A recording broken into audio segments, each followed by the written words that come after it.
Good evening and welcome to Match of the Day as the season nears its end and the promotion and relegation issues are being settled match by match.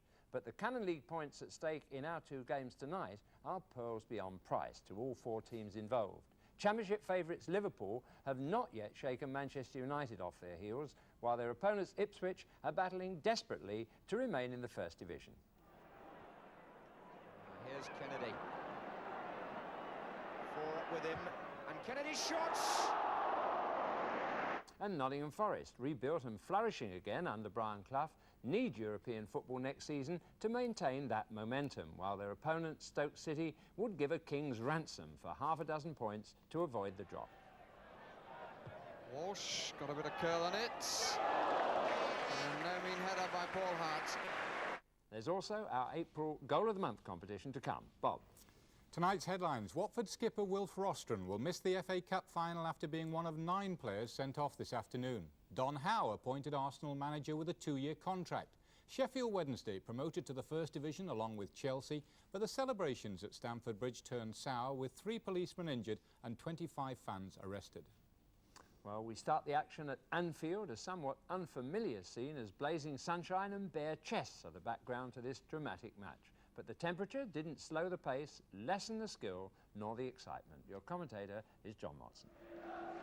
Ian Rush, whose 2 goals in Bucharest took his season's total to 41, now needs only 2 more to break the Liverpool club record for one season. It's presently held by Roger Hunt, who hit 42 League and Cup goals in 1961-62. It was only 3 years ago that John Walk scored 36 in one season for his club, but that club was Ipswich, and today he finds himself in the invidious position of knowing any damage he does could help to send his old team down. Walk is ineligible for Europe, but now takes the place of Graham Souness, who is serving a 1-match suspension. Craig Johnston keeps his place. 2 years ago, Ipswich finished runners-up to Liverpool, but since then 6 internationals have left, and now 3 others, George Burley, Terry Butcher and Kevin O'Callaghan, have been ruled out for the season through injury, as has Irvin Gernon. So Frank Yallop at number 2 starts only his 3rd league game, and Ian Cranston at number 6 his 5th. And the weather this afternoon, more in keeping with the opening of the county cricket season. Indeed, the footballers here are going to feel the heat. And the referee this afternoon is Trelford Mills from Barnsley. Well, the stadium manager here, Bert Johnson, and his ground staff have got the Anfield pitch looking better than I've ever seen it in April. It's in superb condition as Liverpool in the red kick off, hoping to end a good week on a spectacular note as they chase their 3rd consecutive title. But there's Davray for Ipswich, and here's Alan Sunderland. Ipswich in blue, starting the match just above the bottom 3. Sunderland again, Putney, Gates, and that's Sunderland's cross, and Davray is coming in with Grobbelaar. Alan Sunderland in his 3rd month on loan from Arsenal, but when he was at Highbury, he had a very good scoring record against Liverpool, got 6 goals against them in what were notoriously tight matches. Well played by Osman. Sunderland's header, and a foul by Neil on Putney.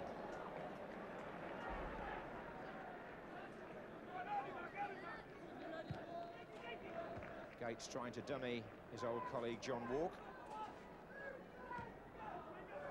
Here's Dalglish. Osman was in quickly and well. Here's Gates. Putney. Zondervan has got free on the far side for Ipswich. Yallop is coming up in support. Good effort. 20 years old, Frank Yallop. Made his debut on Merseyside recently in a 1-0 defeat at Everton. It's a good try. And the play set up by Romeo Zondervan. Walk.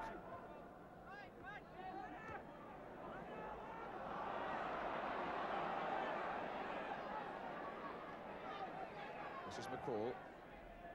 Putney's flick. Oh, Davray made a bold attempt to reach that. Now it's Johnston for Liverpool. And Davray got back for another touch, but it still won't run entirely for him. Nor for Liverpool, for that matter.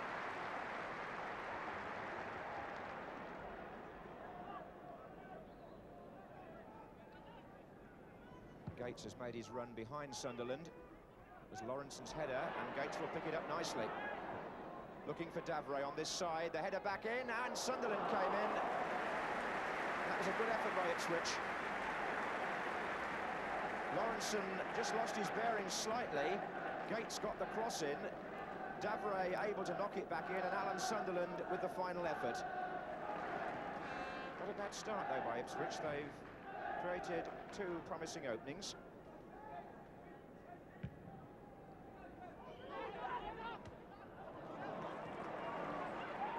This is Lee. Dalglish allowing it to run. He got it back beautifully from Rush, and then fired over. Smashing interchange again between two players who understand each other so well. Dalglish first off, the combination with Ian Rush, the layback, and then the shot.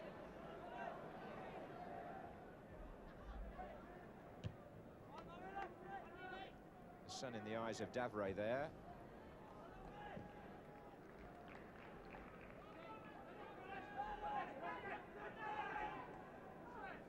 McCall.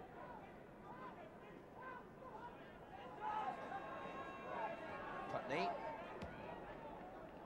Gates. The challenge was by Lawrenson.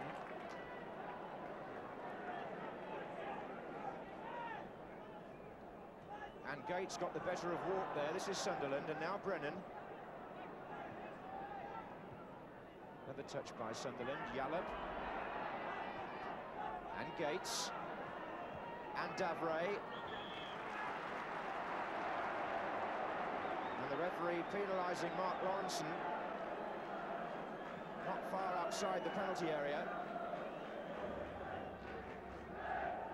It's indirect, this free kick.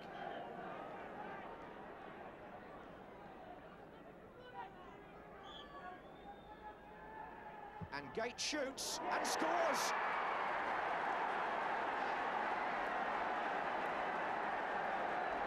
Minutes gone, and Ipswich Town take the lead on a ground where they've never won. Mark Brennan just touched the free kick to Eric Gates, and he beat Grobbelaar down to his right. So the team threatened by relegation get off to a good opening here. They played some fairly decent stuff in that opening quarter of an hour, Ipswich, and the reward has come against the Liverpool team still to catch fire after their exertions in Europe. As Joe Fagan perhaps wonders about the original free kick there. It was against Lawrenson. For Eric Gates, his 14th goal of the season.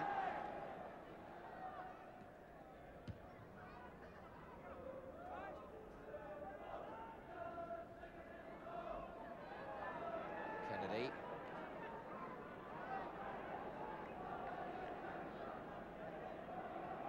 Whelan. Rush for the moment over on the left wing, and Kennedy, when he tried that against Zondervan, there was an offside flag up anyway.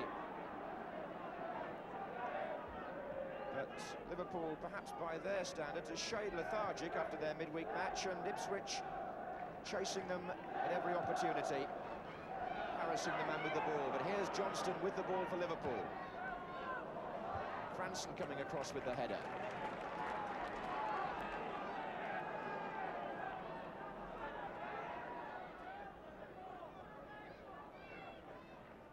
Dalglish.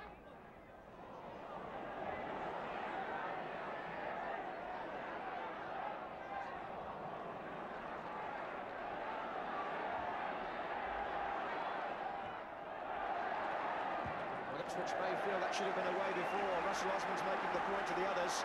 There was a chance to have cleared that, and they didn't take it. Played almost too much football in their own corner of the field there, Ipswich, and they've conceded a corner. And Sammy Lee and Dalglish and Davray, everybody had to come back to help there.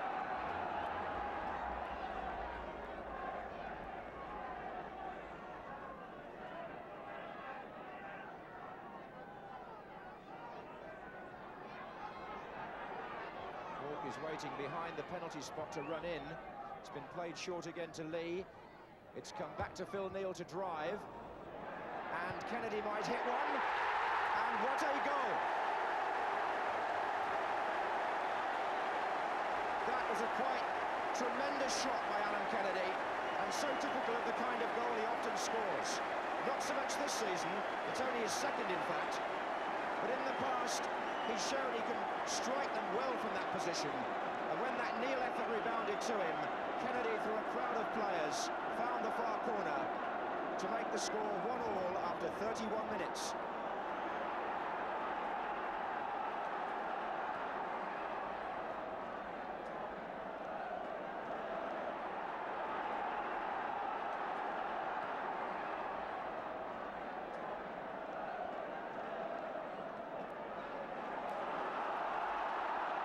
Craig Johnston.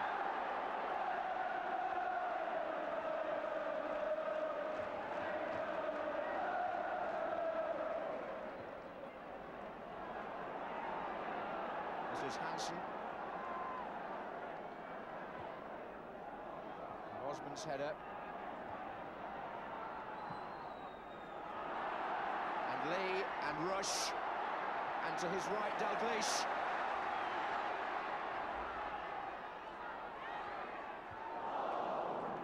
This time the rebound knocked on by Walk to Neal. Dalglish. And Rush was coming in at the far side. Although it was a shot by Dalglish, really.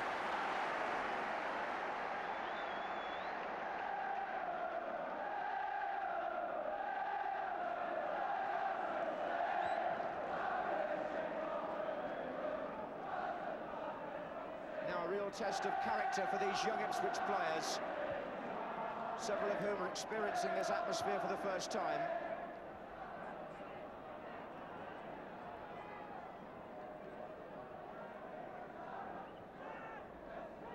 Putney.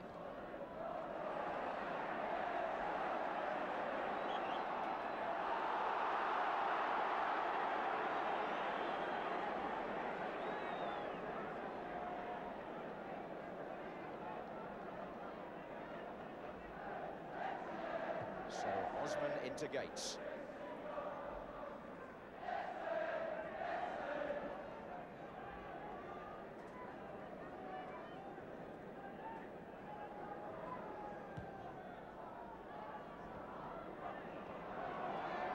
Dalglish.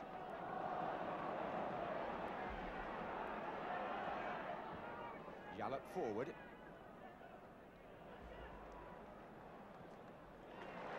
Goal scorer, Kennedy. Full of confidence now. Whelan outside him. Osman away.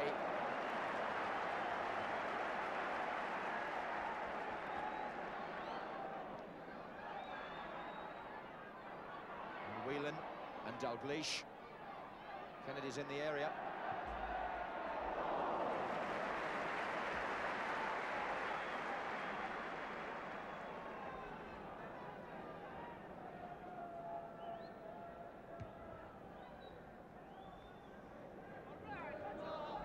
Johnston. And Osman forward to Davray.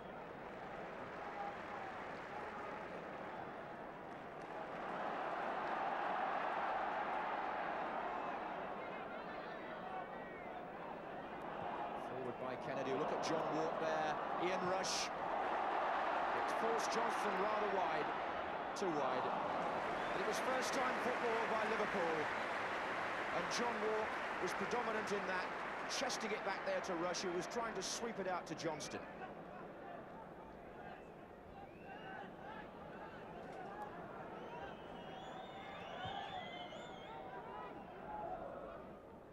It was Davray, then Lee, now Rush. Kennedy, movement up front from 4 Liverpool players. Zondervan's header depriving Whelan. Putney's clearance only finding Lee. And now Phil Neal.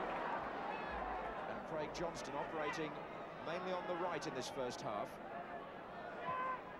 Whelan's come this side as well now. And Neal. Lee. Walks made his run near post, and it ran on, and now Ian Rush has equalled Roger Hunt's record. And it was a poached effort, as so many of them are. The move appeared to have broken down, then Walk made a near post run, and as the ball flew across, Rush was on hand to finish. So he has equalled Roger Hunt's total, which has stood for 22 years. As far as Joe Fagan's concerned, the important thing is he's put his team 2-1 up on the day.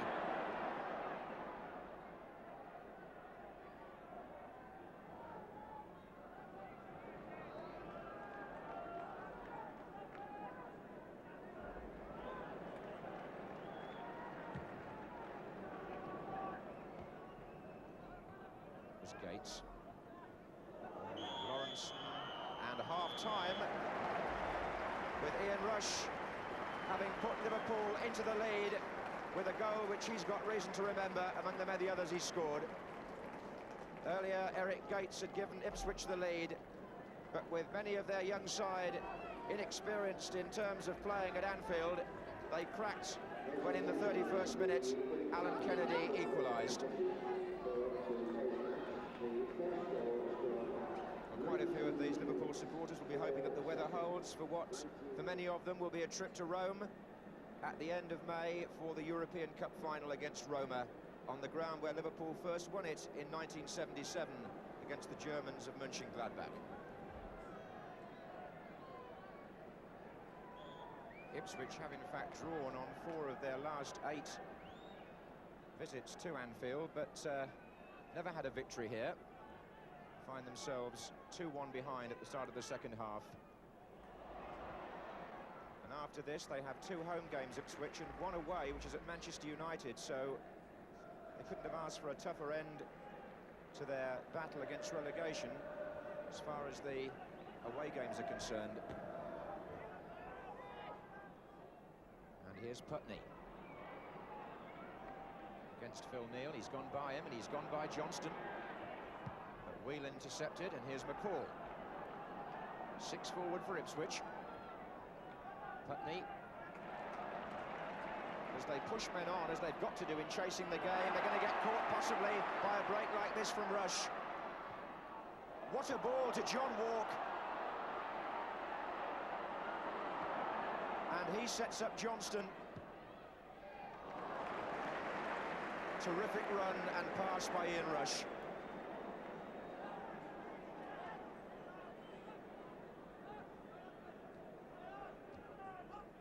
Whelan. And here's Johnston. And Cooper at full stretch. From Craig Johnston. It's a corner to Liverpool, which Neal has played short to Dalglish. And here's Neal again.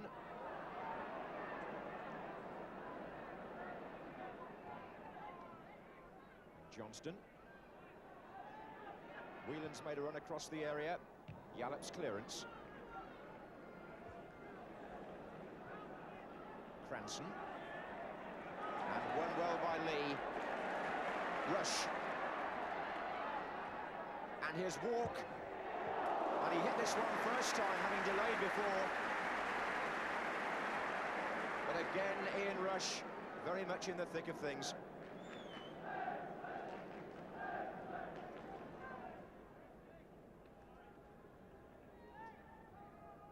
Steve McCall to Sunderland.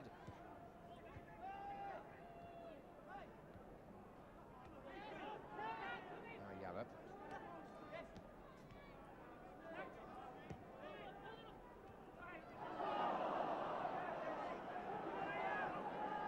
Sunderland had time to turn and look up. Nice ball into Davray. Here's Gates. Oh, that's a tremendous goal. Well, we're having a treat today. Eric Gates gets his second of the match. No wonder he looks so pleased. The Ipswich Town captain Lovely ball actually by Sunderland with the outside of the foot, knocked down by Davray, but talk about an instant volley. That's 2-2 after 57 minutes. And 2 for Eric Gates.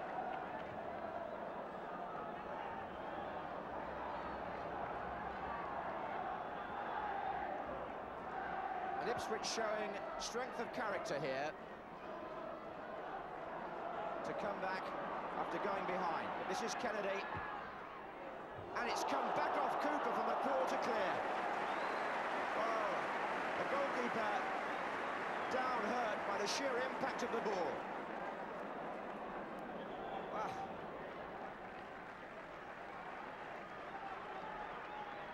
So a corner to Liverpool.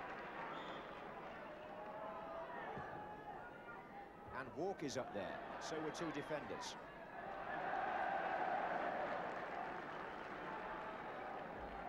Cooper has recovered after treatment.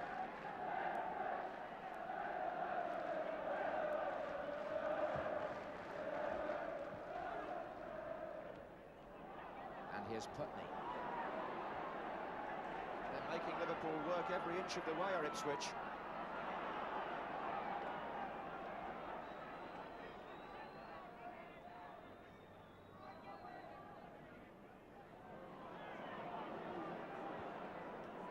Here's Kennedy. 4 up with him, and Kennedy's shots! Well, how many more is he going to fire today?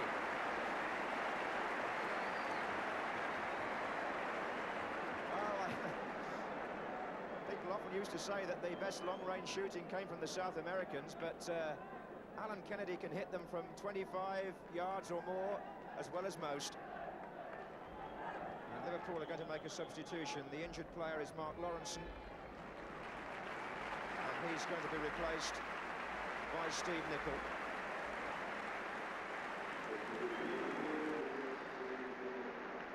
Eric Gates, the skipper, has led the Ipswich team well today. Scored 2 goals and always been a threat up there.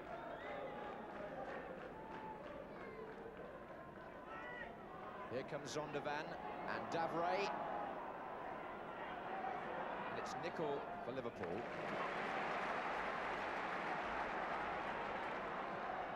Well, they can't afford another injury. That's Alan Kennedy who's now hobbling.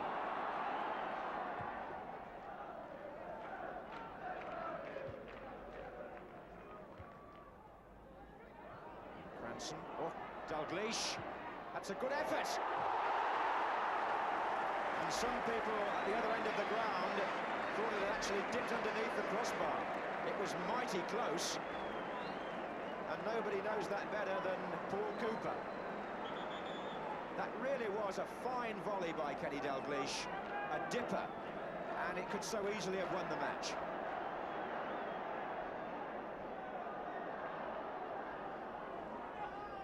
Zondervan sliding it back into Gates.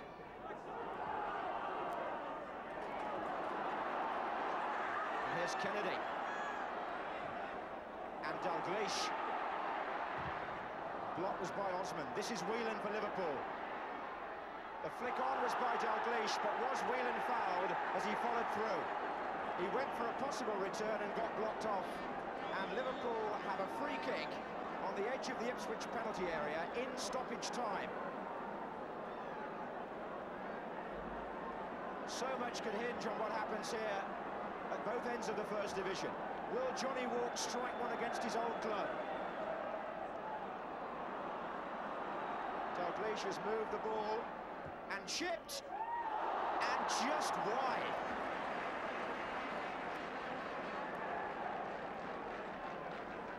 Well, a few Ipswich hearts would have fluttered there. They've got their band of supporters over in that far corner, and they're looking at their watches. They know we've played 1 minute of stoppage time.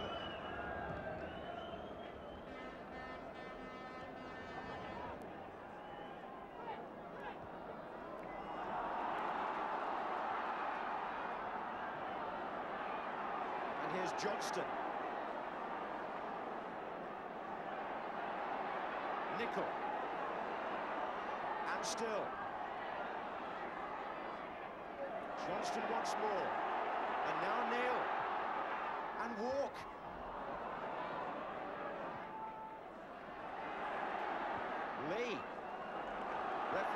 checks his watch. Kennedy. And that's it. A fine point for Ipswich with 2 goals by Eric Gates, the second a brilliant effort. Alan Kennedy's goal for Liverpool in the first half. And Ian Rush's second to put his side 2-1 up were not enough to clinch the match. Few people would have predicted this result, and who knows, that point could go a long way towards keeping Ipswich Town in the First Division. Liverpool 2, Ipswich 2. Well, it would be very sad indeed if Ipswich did go down in their first poor season for a number of years. But they certainly didn't look short of ability or confidence in today's game. The second Gates goal was superb, but it was the first that perhaps gave them the confidence to take Liverpool all the way. And would you believe it, our camera behind the goal reveals a small crack in even their disciplined defensive system. You'll notice that as the ball is touched to the side, the left-hand end player in the Liverpool wall, that's Kenny Dalglish, would you believe, moves with it, creating the hole in the wall, and Gates' instep does the rest.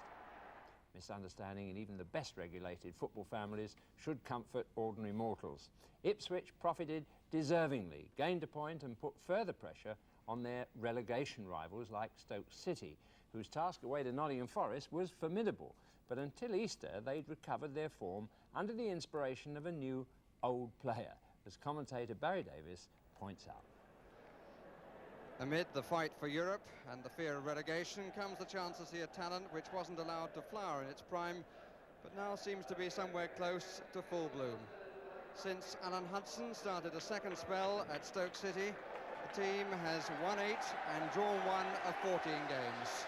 But sadly for Bill Asprey, who had the courage to buy him, they dropped 5 points out of 6 over Easter, and that's put them back into the bottom 3. But he sticks with an unchanged side from last Monday, with Hudson having recovered from a bout of flu. Nottingham Forest are also unchanged from their last match, and for them it's a question of putting behind them the dreadful penalty decision and the late disallowed goal against Anderlecht. And the manager being who he is, one would feel that that point has already been made. The referee on a bright sunny afternoon is Ray Lewis of Great Bookham in Surrey. Well, since they came back to the First Division, Stoke City have not managed a goal on this ground and have only taken 1 point. They're in desperate need of what would be only their second away win in the league this season.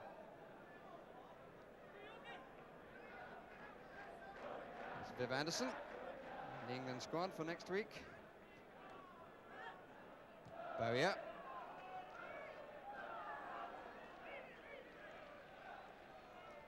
Peter Fox, the only one to play in every match for Stoke this season.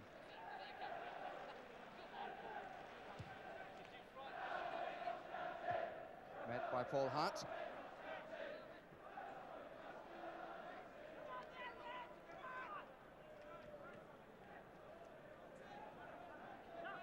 McElroy. Gary Mills. Walsh.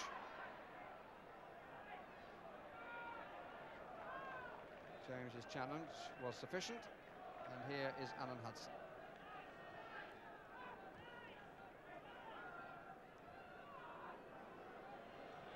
Dyson.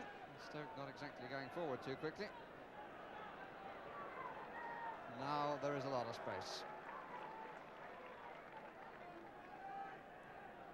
2 forward, Painter and Russell.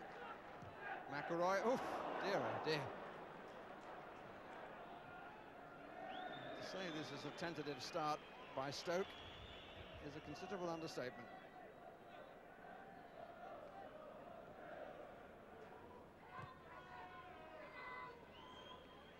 Paul Dyson came from Coventry City in the summer.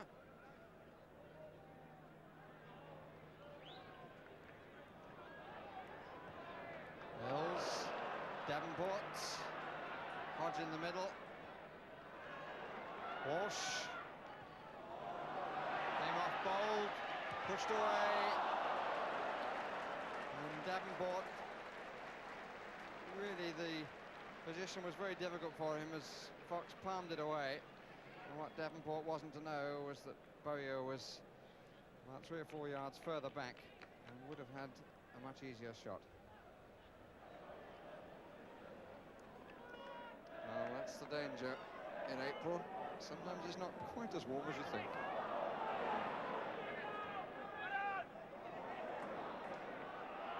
Hodge gets it away, and here's Anderson. Well, with due respect to Viv Anderson, the finish then could not have surprised anybody. It's been entirely in keeping with the quality of play so far. The opportunity coming as a result of so many mistakes. Callaghan with chances to clear the ball, probably failed to do so.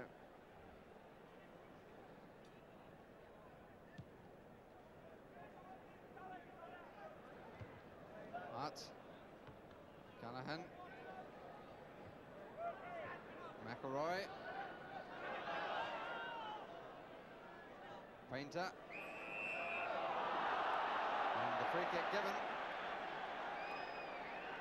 Challenged by Fairclough.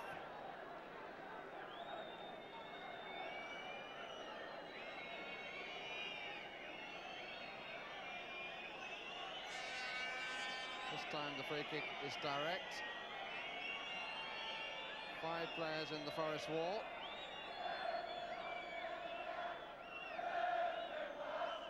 Robbie James and Sammy McElroy, the 2 in a position to have a crack. It's James who does so. And Fairclough who saved his goalkeeper, who lost the ball in the dust.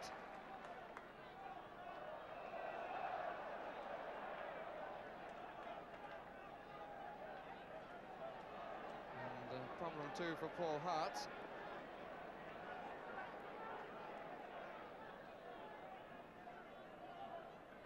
That's what you call being laid back. Chamberlain. It's the first time he's run at anybody, and he hit it cleanly enough too. And for the second time, the Dutch goalkeeper couldn't hold the ball. James was a little strong, and he had to push his man, I think. That's what the referee's given.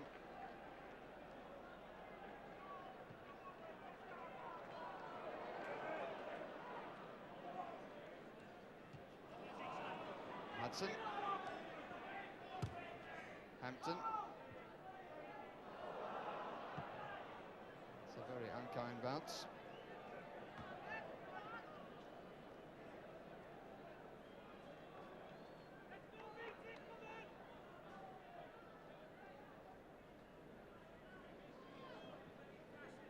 Painter.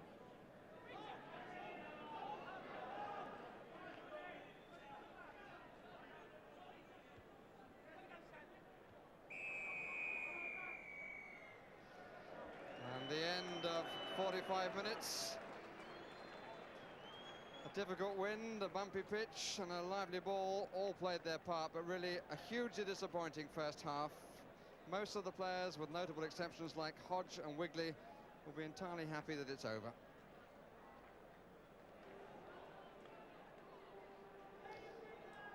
The conditions much more in favour of the sailing dinghies, but it's to be hoped that the players will be able to control the wind and the unpredictable bounce of the ball in the second half at the City ground. Real hive of sporting activity Nottingham this afternoon, because just across the way there's a county cricket match being played, opening the season at Trent Bridge.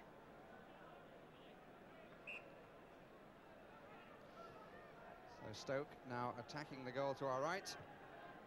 Their record away from home, they've failed to score in 11 of 19 games. They've won just once, and that was at Coventry, and they've gained 6 draws. I suppose they might feel that a draw here would be a very useful point. Nottingham Forest have had victories in their last 7, including domestic and European competitions.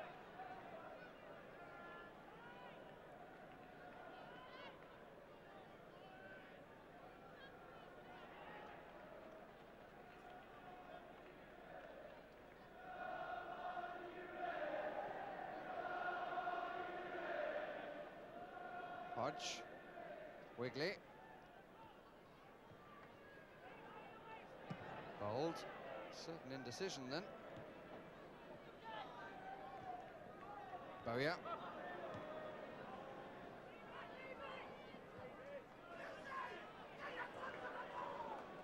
The problems of the elements really demand that the passing should be of a far greater quality than it was in the first period.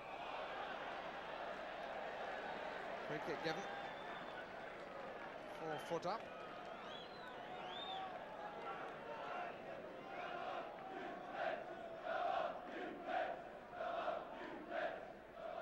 There's a 5-man threat coming from Peter Fox's left, right as we look.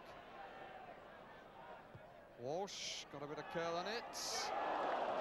And no mean header by Paul Hart. He got up, his marker did not get up. And it was a nicely curled cross from Colin Walsh.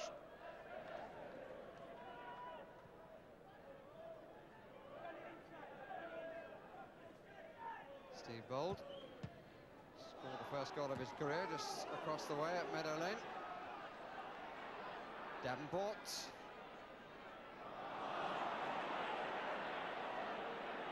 James.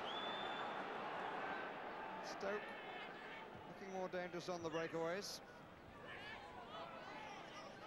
Russell. Chamberlain outside.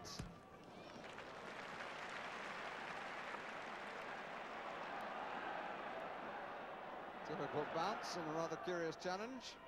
Hampton. Hudson.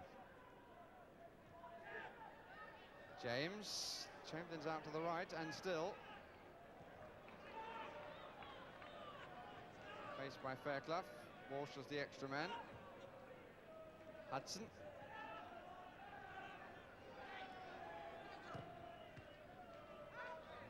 The ball had gone through. Hudson might have collected it.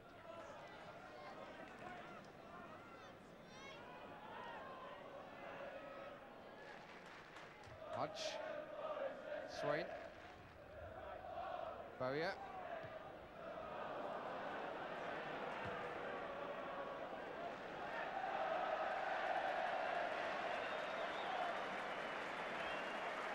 And Gary Mills, the player to be replaced. And on comes Gary Birtles. Hudson. Chamberlain. Corner.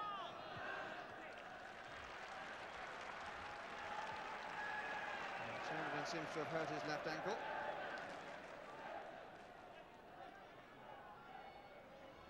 Again, O'Callaghan on the near post. Hunter required to place it rather better this time, which he does. James, who does not.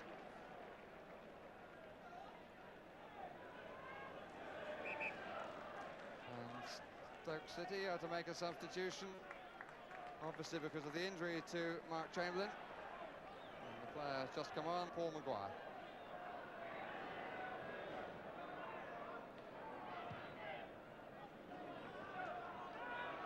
Fairclough. Anderson.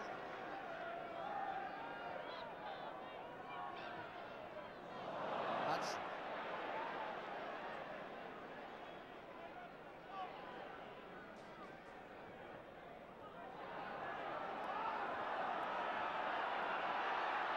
Seemed to me to be inevitable.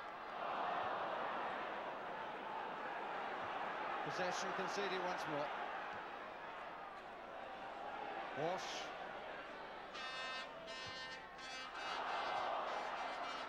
Bounce a bit rough on Davenport. Bowyer. That's the cleanest strike he's made this afternoon. Hodge, who offered the opportunity, which had to be instantly taken. James. That's a good break. And a good pass to Painter. This is, oh, his first touch destroyed him. But he's still got a player on the far side, but Anderson is in the way. Oh, Robbie James's break of some pace deserved a better finish than that. Painter's first touch was awful.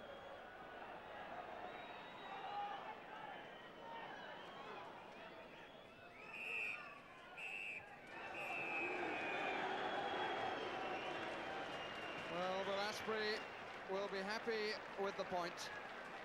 0-0 the final score. And sometimes that score tells an untrue story of a cracking match. But this was not one of those games. 0-0, a true story of the contest, with the best chance, I think, falling to Stoke and little Ian Painter, but he failed to control the ball. But on this particular afternoon, he was by no means alone in that. Well, not a match to excite nor satisfy anyone. Both teams needed more than 1 point, although Stoke would be satisfied with their crumb from the rich man's table. The public wanted more goalmouth excitement. Didn't get it over 90 minutes, but that's where edited football almost comes to the rescue. Bob. As a result of that draw, Forest drop a place to 5th, and Manchester United again lost a chance to take advantage of Liverpool's lapse by only drawing themselves at home to West Ham. Queen's Park Rangers virtually assured themselves of a place in Europe next season by beating Spurs 2-1, and Southampton literally shot into 4th place thanks to an amazing 8-2 win over Coventry. At the bottom, where Wolves are already down, you've seen Stoke and Ipswich keep alive their hopes of avoiding relegation with a valuable point each. They were helped by defeats today for 3 other clubs in trouble: Notts County, Birmingham and Coventry. But the big news tonight concerns Watford captain Wilf Rostron, who will miss the cup final against Everton on May the 19th after being sent off in the 2-1 win at Luton. Rostron will get an automatic 2-match suspension starting 2 weeks from now, and that means he'll become the 3rd successive cup final skipper to miss out at Wembley through suspension, following Brighton's Steve Foster last season and QPR's Glenn Roeder in 1982. Watford manager Graham Taylor left Kenilworth Road through a back door saying, "I'm sorry, but I'm too upset to talk to anyone."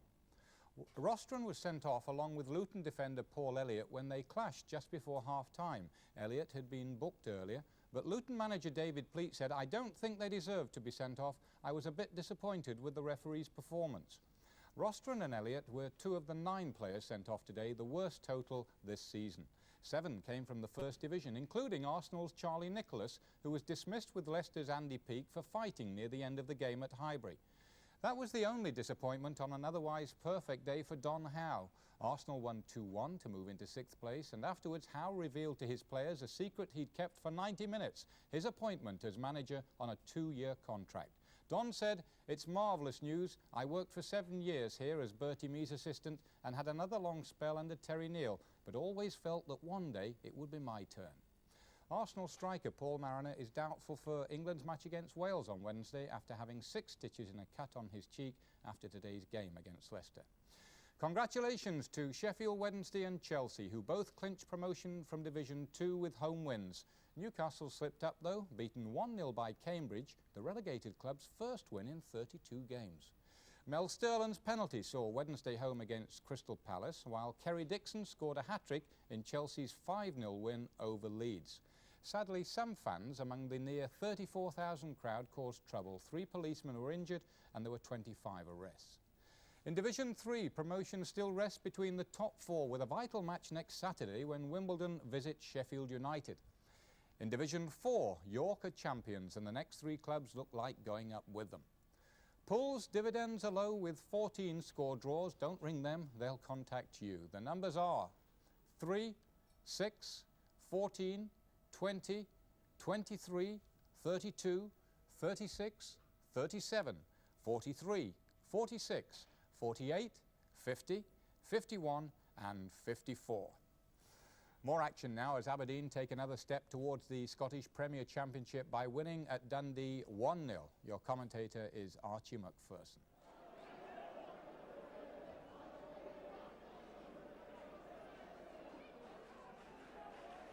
Oh, that's a mistake. Blank might get a touch and does. He puts it away.